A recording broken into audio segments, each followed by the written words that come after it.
Situation on the Danforth Sunday night. 14 people were shot, 2 of them killed. The shooter as well killed. It's still not clear how he died. It raises questions. We've had that horrific year with a van attack, and you've seen it in Europe. Raises questions about what you can do just to be aware in very public spaces like this on the Danforth, and in theaters and in concert venues and festivals and stuff like that. And so to talk a little bit more about it is security and investigation specialist Kim Carr from Executech, Riley International. Thank you, Kim, for joining us today. My pleasure. With situations like that, we're not trying to instill a fear. You have to be worried every day. This is more just about an education, about things you should be aware of. Exactly. And to be aware of your surroundings is so important. If something were to happen, where do I go? What do I do? And it's something that people can be aware of every day without it being frightening. And that's not what we want to cause here. We don't want to create a fear of, I can't go anywhere because. We want you just to be aware of your surroundings and where can I go if something were to go wrong. We're taught this actually every time you board an aircraft about how would I get out if I had to. So to consider the aspects of, in this particular situation on the Danforth, such a grisly event that has taken place there, what do I do and where do I go? And the priority is obviously your own personal place of safety. And where would I go to do that? And by just walking along, it may be, as happened in this set of circumstances, people going into shops and restaurants and places that were open for business is one of the ways to do it.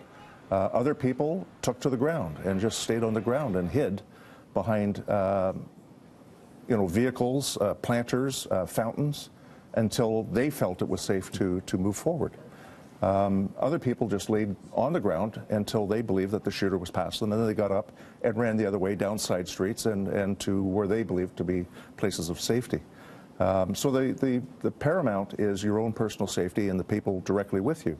What are signs you could look for where the potential danger is coming from? I know it sounds obvious, but gunshots or people fleeing, but are there other things you can look for that might indicate you should go in another direction or what you should do? Well, as you just mentioned, obviously the gunshots is one. It's not always gunshots. So a surge of crowd changing is a ultimate sign that you should be doing something else until everything settles back down again. Listening, hearing what's going on, your own observations is what would give you the most. People will say to you that sometimes, you feel the hair in the back of your neck go up and you just have this sense that something isn't quite right. Take a moment, take a pause, step out of the way, let life go past you for a few moments, and then re-enter as if nothing had happened, as long as it's safe to do so. And what about venues and things like that? What are things you should be aware of? Going into a venue, again, knowing where the stairs are, where the exits are. You obviously do not want to be taking elevators in a venue to get out, but just get in, have a look around. There's exits there, there's an exit there. I've got to go down 6 or 7 stairs before I can get to the other walkways. Be aware that the levels that you're on, so you know how far you have to come down if you have to get out of the venue.